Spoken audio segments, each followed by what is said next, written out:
y'all, I don't know. We might be in trouble.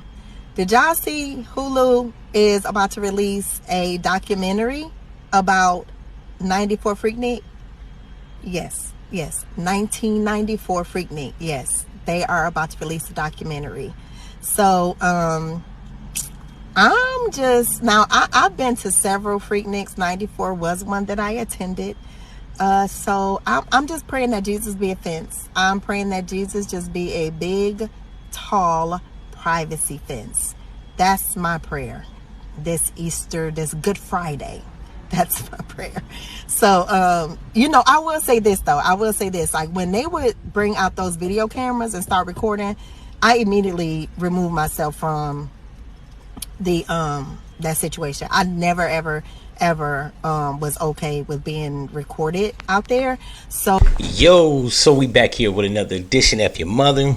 This episode, we're gonna talk about the Hulu documentary of the Freaknik 94 to be exact, right? Freaknik 94. Now, I'm in Atlanta, home of the Freaknik. I moved down here in 1999, which was like the last year that they tried to attempt to do the Freaknik, but it was too many police, it was cold, it was fences every place.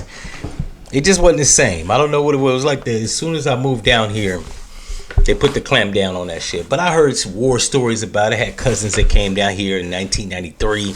My pop's been down here since 1990. I want to say between 95 and 98. He had came down to Atlanta, Georgia, plenty of times, which was the convincing or deciding factor for me moving down here, right? He convinced me with the hose, the hot weather.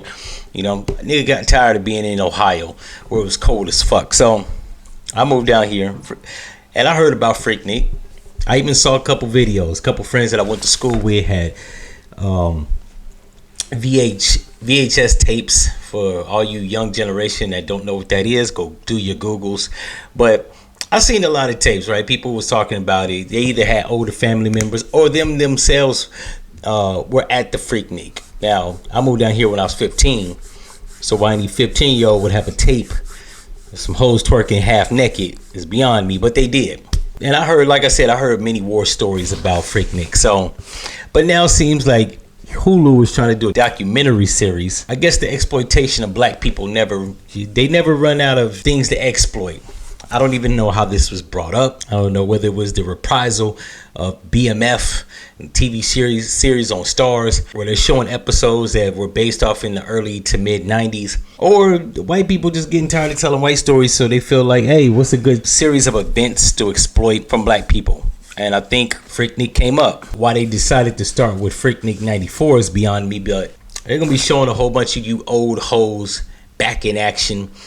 This should actually serve as a cautionary tale to all you young hoes figuring that you can do whatever you want, especially doing lewd, lascivious shit on Twitter. These hoes really don't have a concept on how that's gonna come back around to bite them in the ass, but it will. Just like your auntie or in some of you guys' cases, your grandma didn't think that this was gonna come back around to bite them in the ass. It did, right? You got lewd, lascivious pictures of women that was twerking with their thumb pulled to the side, and hell, there's even videos of hoes sucking dick. I've seen a couple of them. So yeah, keep thinking that you could do raunchy ass shit and it ain't gonna circle back and hit you in the ass. It will. When you a 60-year-old grandma, they'll be doing a documentary about scandalous hoes on Twitter. Luckily, my aunts and my mom and women in my family were back in Ohio and on the West Coast. To my knowledge, actually I know my mom for a fact that she didn't come down to it. She hate the South. But the rest of the women in my family, they never made it to Freaknik. Yeah, a lot of them motherfuckers was too poor to even travel. But yeah, so I don't have to worry about that. But all you young hoes that's thinking that you can do wild and crazy shit, it's gonna come back to bite you in the ass. Believe that shit. Anyways, it's just been my thoughts, ideas, and opinions on that. If you like this episode, click the subscribe button down below. Turn on the notifications here on all social media platforms and tell your friends. I'm out. No one's